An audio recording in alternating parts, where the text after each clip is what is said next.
지난 몇 주간 오병이어의 설교에 대해서 준비를 하며 묵상을 하던 중 제 마음 가운데 떠오른 장면이 있습니다. 한 달여 전에 보았던 동영상으로 기억하는데요. 이스라엘 가자 지구에서 어린 아이들이 이 철 그릇을 잡고 계속 벽을 넘어서 소리를 지르는 장면이었습니다. 내가 소리를 지르지 않으면 내 가족들이 밥을 못 먹는 거예요. 내가 배급을 받지 못하면 우리 가족들이 굶어 죽는 거예요. 그래서 그 아이들이 인생의 행복을 누리고 자아실현의 꿈을 키워야 될 그 아이들이 그저 가족을 살리기 위하여 다른 사람들의 팔을 제끼고 자신의 밥그릇을 들이밀며 제발 먹을 것을 달라라고 소리치는 장면이었습니다. 그때부터 제가 오병이어 기도와 함께 이스라엘과 중동 지방을 위한 기도를 시작했는데, 하필이면 최근 우리가 국제 정서를 보아 알다시피 갑자기 이스라엘과 이란 사이에서 전쟁이 일어나게 되었고, 핵시설을 방금 전에 오늘 미국이 직접적으로 핵시설을 공격했다라는 기사까지 제가 읽게 되었습니다.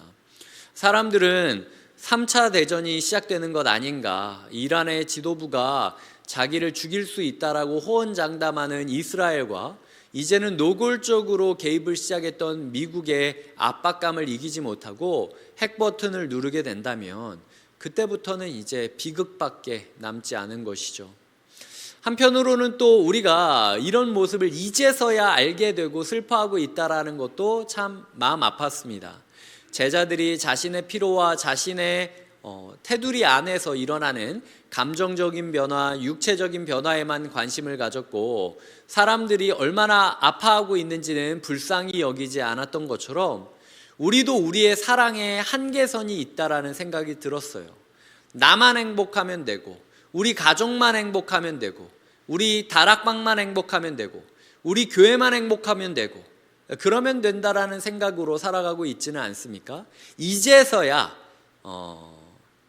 가스 보급량이 문제가 될 수 있으니까, 핵시설이 상처받게 되면은 이제 핵 투하가 되게 되면은 중동 지방의 정세가 완전히 바뀌게 되고, 그러면 그 후유증이 우리나라에게도 경제적인 타격으로 이루어지게 되니까 이제서야 우리가 그 나라의 안위에 대해서 걱정을 하고 있다라는 게 참 슬픈 모습으로 다가오게 되었습니다.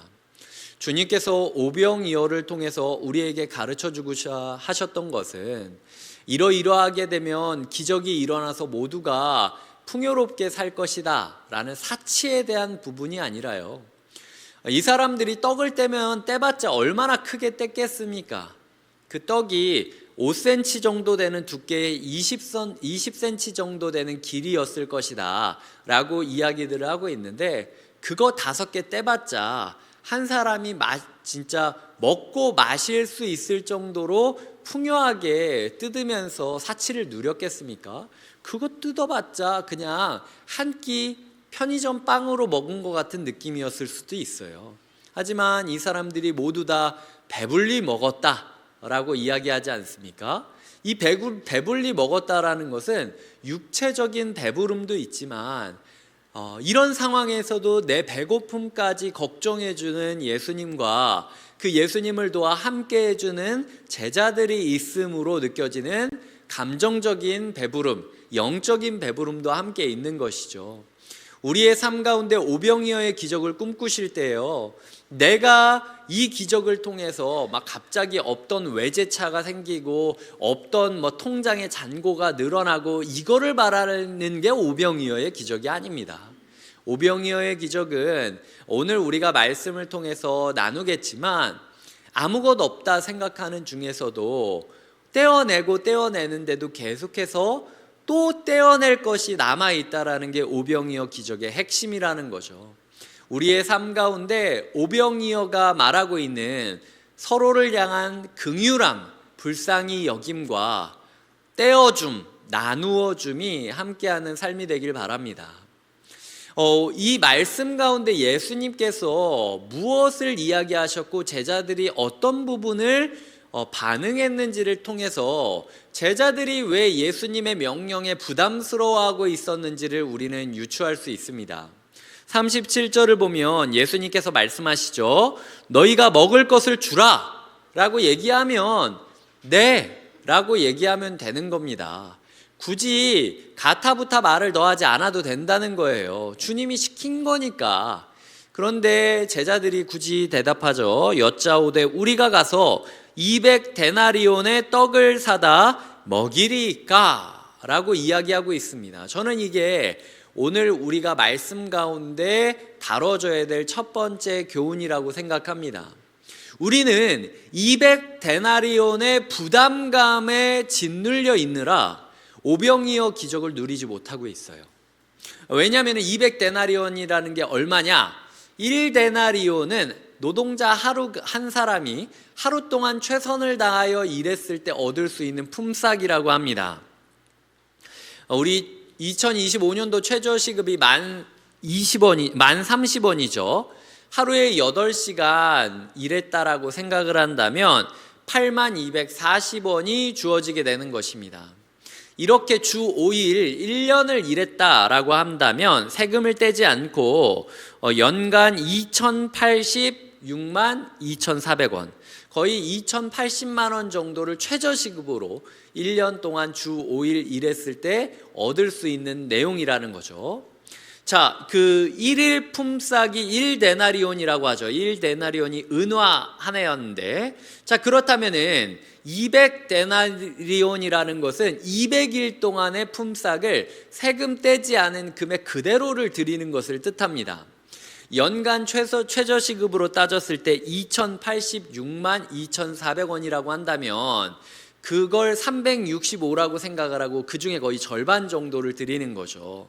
그러니까 한 끼 식사로 1000만 원 정도 되는 금액을, 그래서 학자들은 이 금액이 대부분 1000만 원에서 2000만 원 정도 되는 금액이었다라고 이해하고는 있는데, 내 사람들이 아닌 나와 상관없는 사람을 위해서 써야 된다라고 할 때 이 사람들이 이런 반응을 행했던 것은 어쩌면 자연스러울 수도 있다라는 걸 잊지 않으셔야 돼요.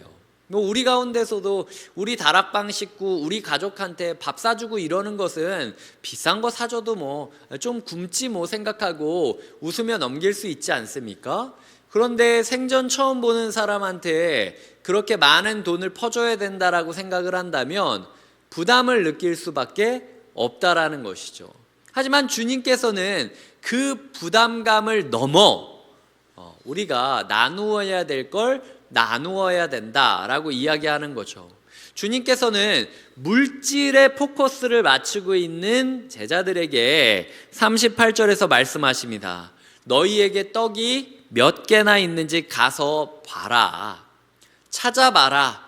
진짜 드릴 게 없나 찾아봐라 라고 이야기를 하고 있다라는 것이죠. 그때 떡 5개와 물고기 2마리가 있다라고 답을 하였고, 그것으로 말미암아 기적이 시작된다라는 것입니다. 예수님께서 지금 이 오병이어의 기적을 행하는 이유가 무엇일까요?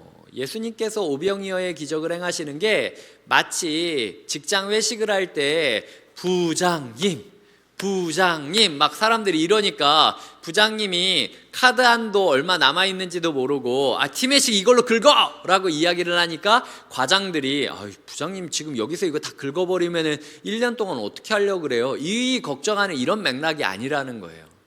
헤롯 왕이 그랬듯 나라의 절반이라도 주겠다 라고 이야기를 하면서 충동적으로 허세를 부리고 있는 장면이 오늘 장면이 아니라는 거죠. 예수님에게 있어서 오병이어는 철저히 의도된 기적이었음을 우리는 기억해야 돼요. 2가지 이유 때문에 저는 그렇다고 생각하는데요. 먼저 말씀을 보도록 하겠습니다. 열왕기하 4장입니다.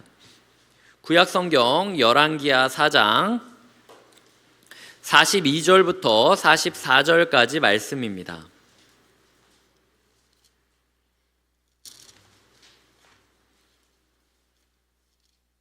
열왕기하 4장 42절부터 44절까지 말씀, 구약성경 567쪽에 있습니다. 네, 다 같이 한번 읽어보도록 하겠습니다. 시작. 한 사람이 바알 살리사에서부터 와서 처음 만든 떡, 곧 보리떡 20개와 또 자루에 담은 채소를 하나님의 사람에게 드린지라. 그가 이르되 무리에게 주어 먹게 하라.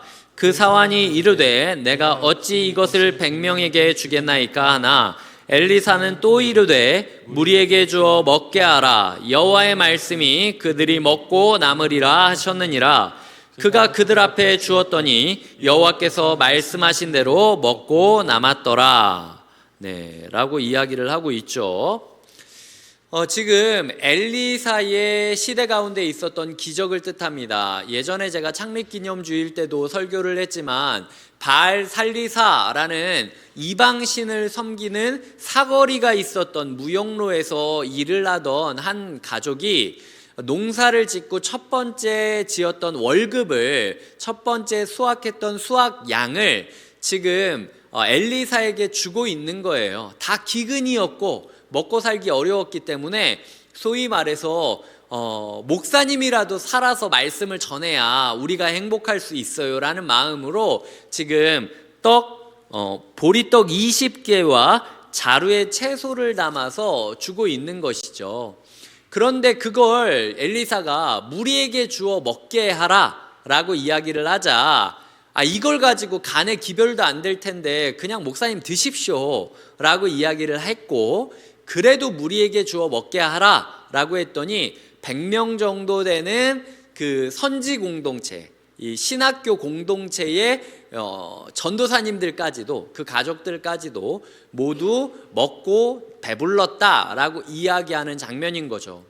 이 기적을 통해서 사람들은 엘리야의 시대를 뛰어넘어서 엘리사의 시대, 그저 왕과 정치적인 싸움을 하면서 치열하게 외치고 근근히 기적을 베풀었던 엘리야의 시대를 넘어서 모든 사람들이 배불리 먹고 누릴 엘리사의 시대가 다가오게 될 것을 알려주는 구절이 이 열왕기하 4장의 구절입니다. 어떤 학자는 엘리야의 기적의 횟수와 엘리사의 기적의 횟수와 종류를 카운팅해가지고 논문을 쓴 게 있는데요. 그걸 보니까 엘리사가 하나님한테 갑절의 영감을 달라고 기도하지 않습니까? 실제로 따져보니까 2배 정도의 기적을 엘리사가 행했다라는 내용이었어요. 새 시대가 열렸다라는 것을 어떻게 알 수 있느냐?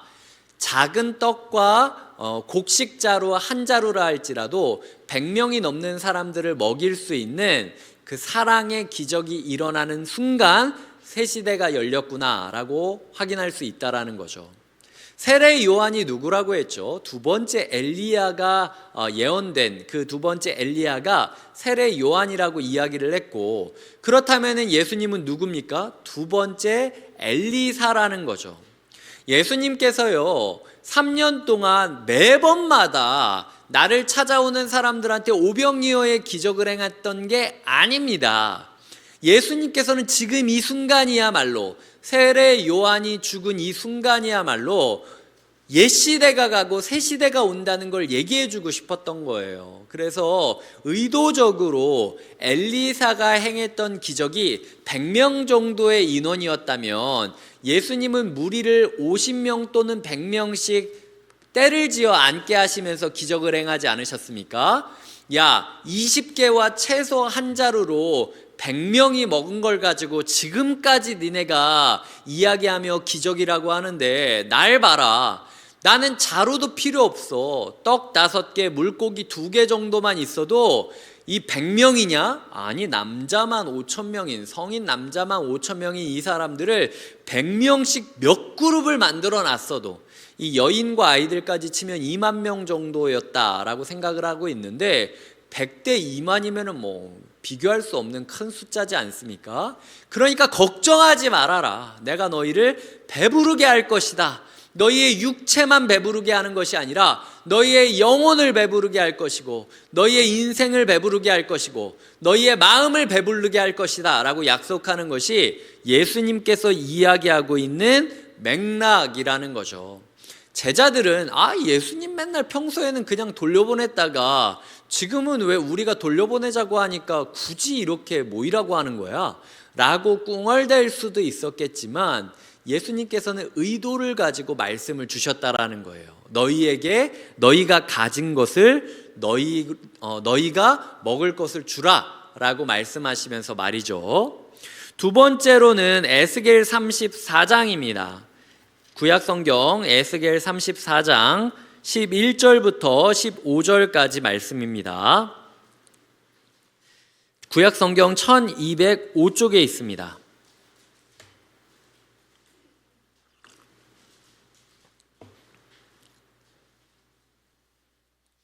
에스겔 34장 11절부터 15절까지를 한 절씩 교독하고 15절은 같이 읽겠습니다. 제가 먼저 11절을 읽겠습니다. 주 여호와께서 이같이 말씀하셨느니라. 나 곧 내가 내 양을 찾고 찾되 목자가 양 가운데에 있는 날에 양이 흩어졌으면 그 때를 찾는 것 같이 내가 내 양을 찾아서 흐리고 캄캄한 날에 그 흩어진 모든 곳에서 그것들을 건져낼지라.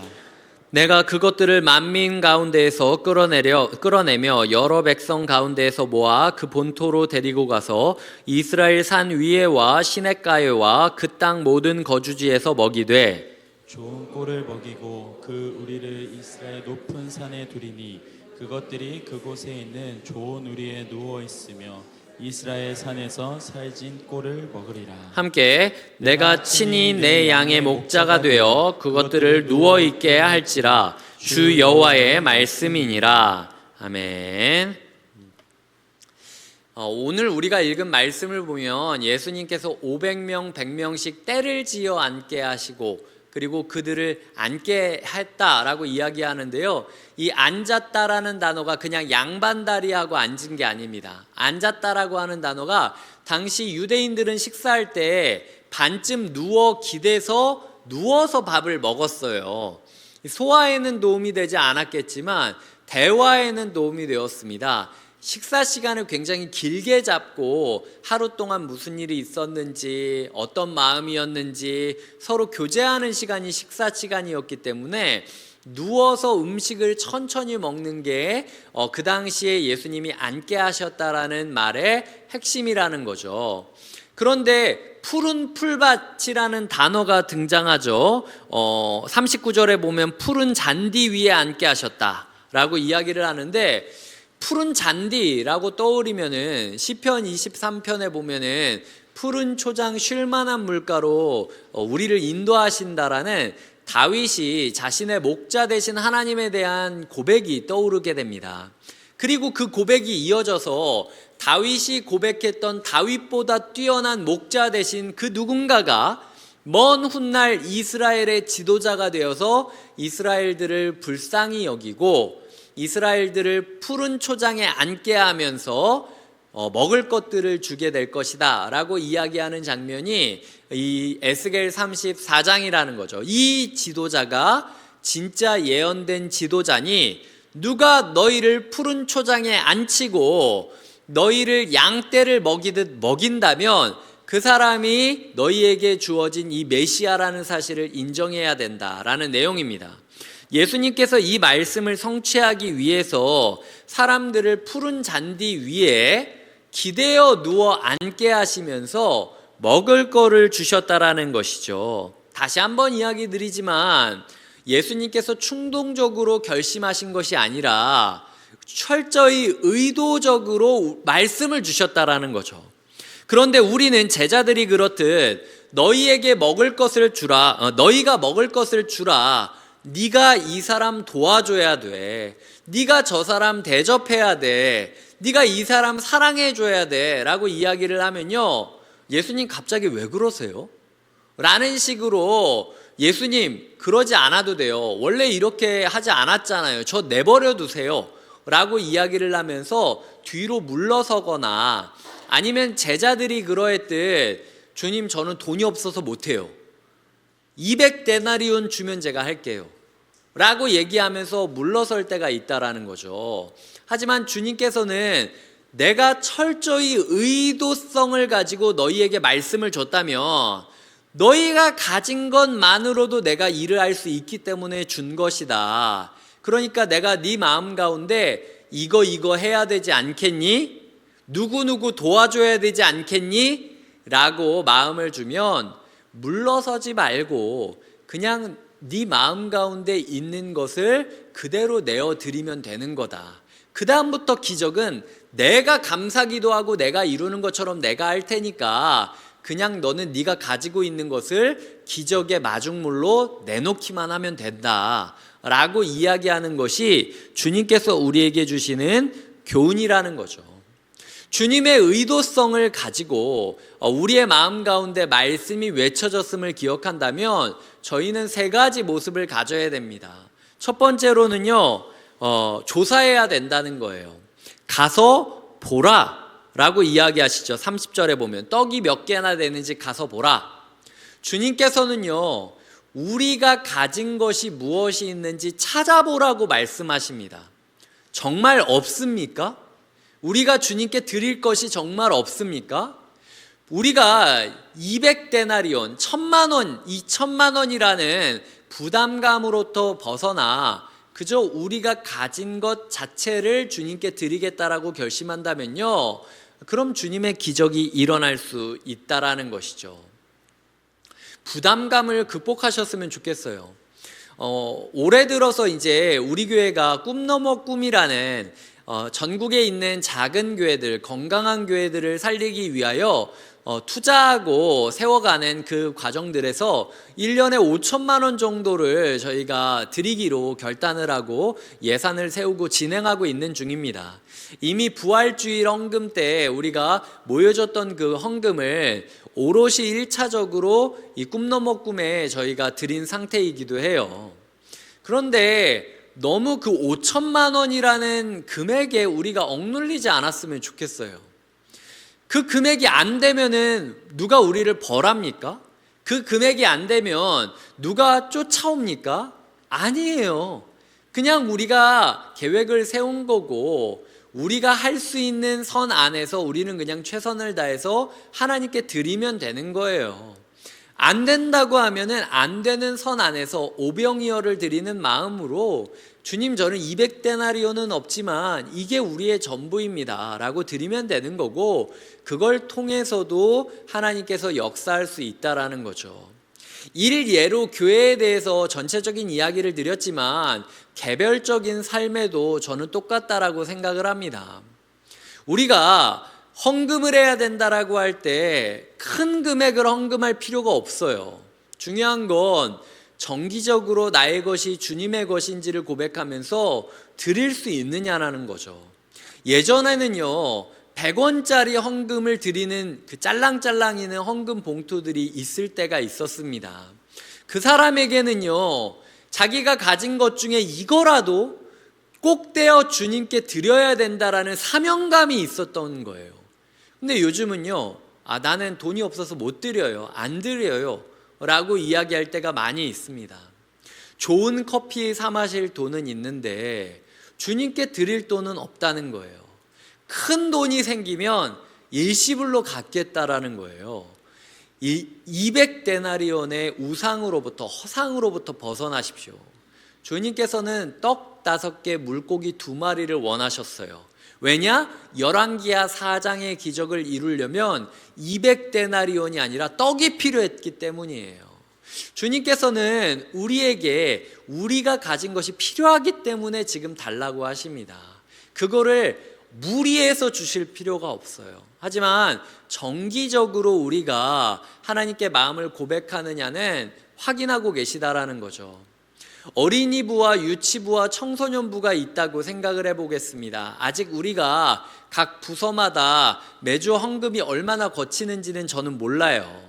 하지만 누군가가 생각을 했을 때 어린이부에서는 이만큼이 거치고 청소년부에는 요만큼이 거치고 유치부에서는 이만큼이 거치니까 어린이부는 신앙생활이 탁월하고 공동체가 건강하고 교사들이 잘하는 거고 유치부는 잘 못하고 있는 겁니까? 아니에요. 금액을 가지고 이야기할 것이 아니라 아이들이 마음을 들일 수 있느냐가 중요한 거죠.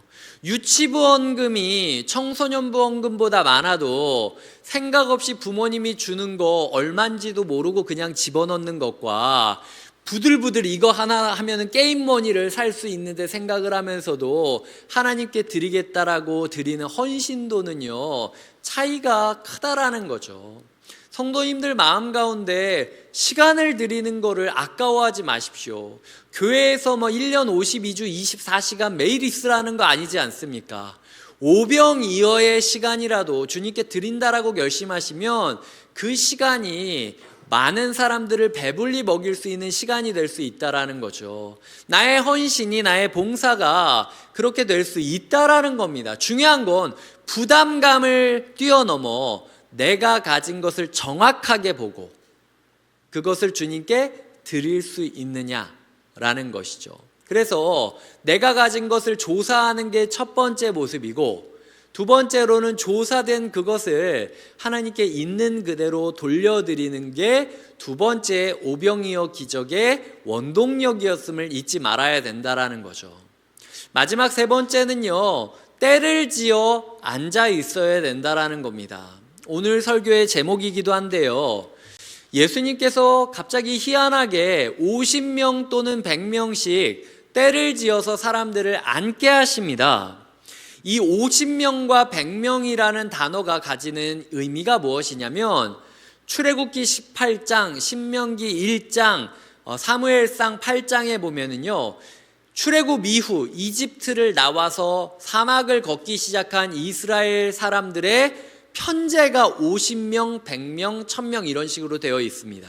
그래서 50부장, 100부장, 1000부장 이렇게 세우면서 이스라엘의 군대 조직을 만들었던 게 이 때를 지어 예수님께서 앉힌 이유라는 거죠. 즉, 우리가 그냥 식사한다고 하면은 그냥 5명, 10명씩 둥글게 둘러 앉아서 먹으라고 하는 게 훨씬 편하지 않겠습니까?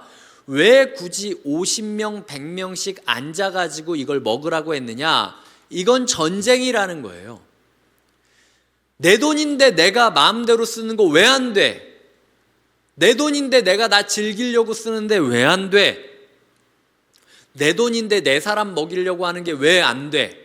라고 이야기하면 막 쓰고 있는 시대 가운데, 그럼에도 불구하고 우리가 사랑을 베풀며 낯선 이들에게 이것들을 베풀어주는 전쟁은요, 이 영적인 전쟁이자 하나님 나라의 전쟁이라는 거죠. 나눔은요, 전쟁입니다. 치열하게 나누지 않으면 나눠질 수 없어요. 언젠가 나누겠지라고 생각을 하면 절대 못 나눕니다. 서로가 등을 지켜주듯 전쟁터에 뛰어들듯 서로가 어떻게든 서로를 격려하고 축복하고 독려해서 나눠주고 베풀게 만들어줘야만 오병이어의 기적이 일어난다라는 거예요. 한 랍비가 이런 조사를 한 적이 있습니다.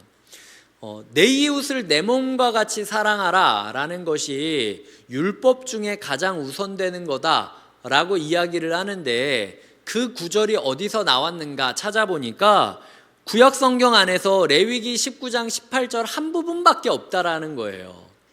그런데 나그네를 대접하라, 나그네를 사랑하라 라고 하는 구절은 구약 성경 가운데 36번이나 기록이 되어 있었다라는 거죠. 그래서 이야기하는 겁니다. 네가 이웃이라고 생각하는 사람들한테만 나눠주는 게 나눔이 아니라고. 나그네라고 생각했던 사람들, 이 사람들이 지금 때를 지어서 누구랑 앉아 있습니까? 자기도 몰랐던 사람들이랑 50명, 100명씩 앉아 있는 거예요. 서로 인사해야 되는 상황이었던 거예요.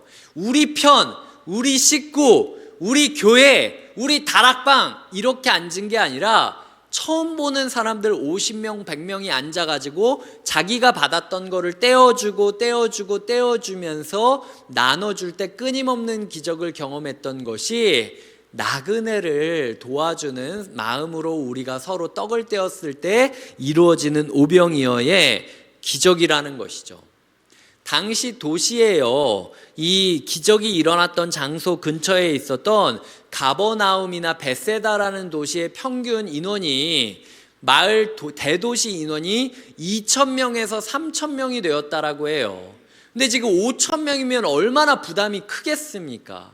하지만 그 크기에 짓눌리는 게 아니라 50명, 100명이라고 그냥 내 눈앞에 보이는 이 사람들을 먹이겠다라는 각오로 떼어주기 시작한다면 수많은 사람들, 대도시 2개, 3개의 인원들이 모두 배불리 먹을 것을 말하고 있는 게 오병이어의 기적이라는 것이죠.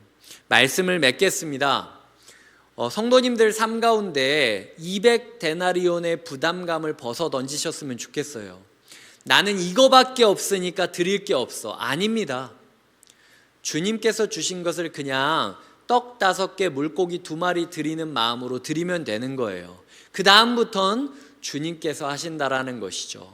우리는 부담감을 벗고 우리에게 가진 것이 무엇인지 조사하고 그냥 그것을 때를 지어서 앉은 사람들에게 최선을 다하여 나눠주기만 하면 되는 거예요.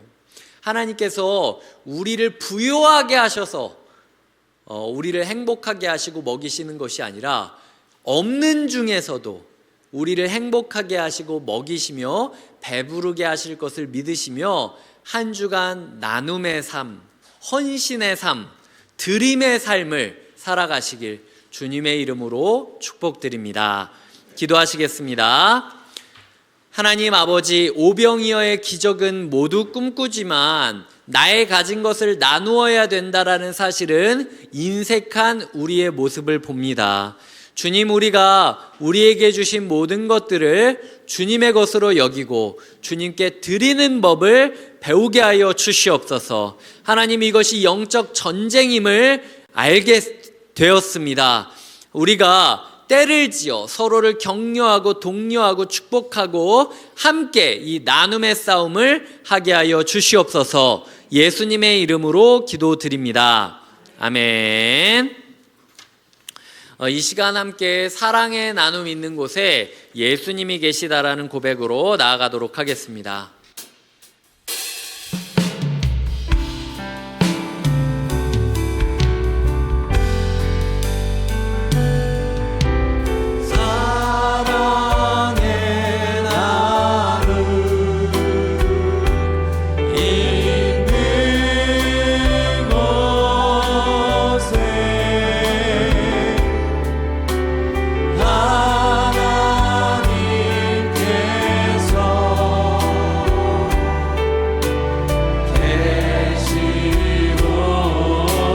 다시 한번 찬양하겠습니다.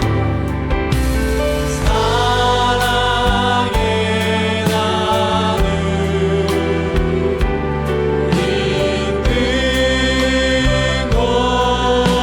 곳에 하나님께서 계시고 다시 한번 찬양하겠습니다. 사랑의 나눔 있는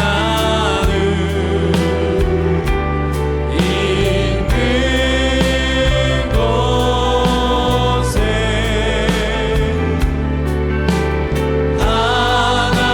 하나님께서 계시고 마지막으로 찬양하겠습니다. 사랑의 나눔. 사랑의 나눔 있는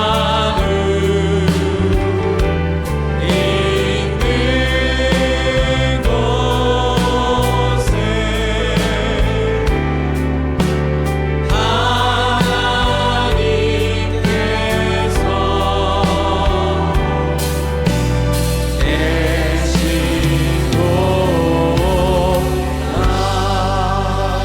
이 시간 함께 기도하겠습니다. 우리 기도할 때 하나님 200데나리온의 허상에서 벗어나게 하여 주시옵소서. 언젠가 돈이 많이 생기면 나누겠다 생각하는 것이 아니라 오늘 나에게 주어진 것을 나눔으로써 오병이어의 기적을 경험하게 하여 주시옵소서. 함께 기도하며 나아가겠습니다. 하나님, 우리의 재물에 대하여 묵상합니다. 하나님, 우리의 시간에 대하여 묵상합니다.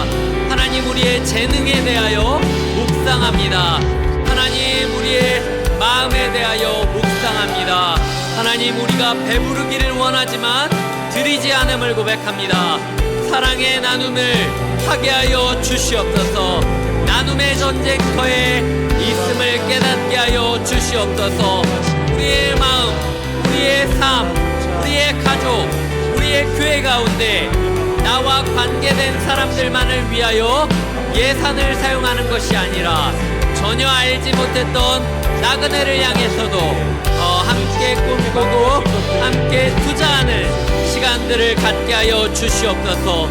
주님, 우리의 마음을 인도하여 주시옵소서. 주님, 우리를 붙잡아 주시옵소서. 우리가 주님께 믿음으로 우리의 가진 것들을 드리게 하여 주시옵소서. 주님께서 우리를 승리케 하시고 기적을 베푸실 것을 믿겠습니다. 인도하여 주시옵소서. 우리가 함께 찬양으로 나아가겠습니다. 나의 믿음 주께 있네. 나의 믿음 주께 있네. 십자가 능력이 내 영광 되었네. 주께서 우리를 승리케 하셨네.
고백합니다. 나의 믿음, 나의 믿음 주께 있네. 십자가 능력이 내 영광 되었네.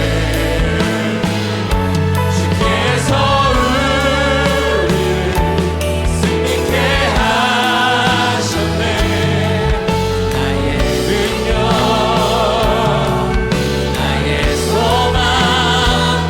주께 있네.